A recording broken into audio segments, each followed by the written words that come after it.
Halo, kembali lagi teman-teman. Hari ini, setelah sebelumnya kita mempelajari jenis-jenis jaringan, sekarang kita akan berkenalan dengan perangkat-perangkat penting yang membuat jaringan komputer bisa berjalan. Yuk, kita pelajari bersama-sama perangkat jaringan komputer. Pertemuan 3, kita akan membahas perangkat jaringan komputer. Tujuan pembelajarannya, siswa dapat menyebutkan dan menjelaskan fungsi dari berbagai perangkat jaringan komputer.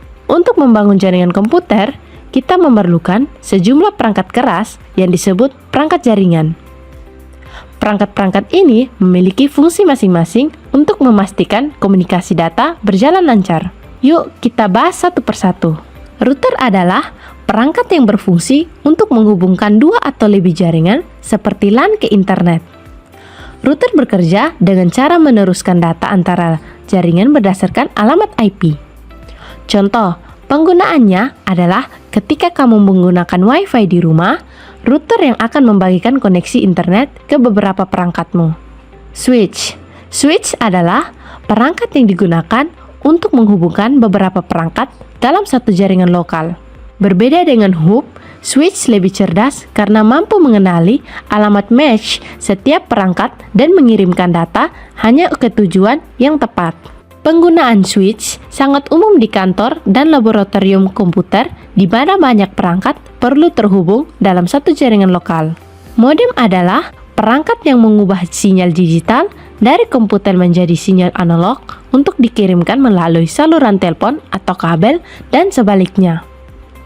Modem biasanya digunakan untuk menyambungkan jaringan lokal ke internet. Kata modem berasal dari singkatan modulator, demulator.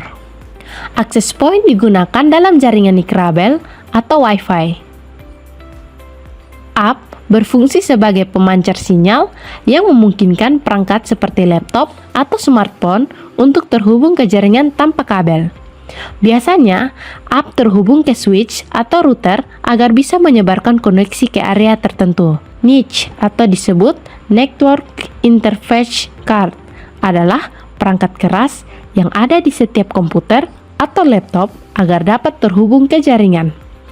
Bisa berupa kartu LAN dengan port internet atau modul Wi-Fi internal. Setelah mengetahui perangkat utama seperti router dan switch, kita lanjutkan ke modem dan access point yang memfasilitasi koneksi ke internet dan jaringan nirkabel, kemudian diakhiri dengan niche sebagai antarmuka di perangkat pengguna. Firewall adalah perangkat lunak atau perangkat keras yang mengontrol lalu lintas jaringan berdasarkan aturan keamanan. Fungsinya melindungi jaringan dari akses yang tidak sah atau serangan berbahaya. Untuk menghubungkan perangkat dalam jaringan, kita menggunakan kabel. Kabel UTP umumnya digunakan di LAN karena fleksibel dan murah. Fiber optik digunakan untuk kecepatan tinggi dan jarak yang lebih jauh, biasanya dalam backbone, jaringan atau MAN. Nah, sekarang kamu sudah mengenal berbagai perangkat jaringan komputer, mulai dari router, switch, modem, hingga firewall dan kabel jaringan. Semua perangkat ini memiliki peran penting dalam membangun dan menjaga jaringan tetap berjalan dengan baik. Jangan lupa, perangkat saja tidak cukup, konfigurasi dan pengelolaan jaringan juga sangat penting. Sampai jumpa di pertemuan berikutnya, di mana kita akan belajar tentang komunikasi data antar perangkat.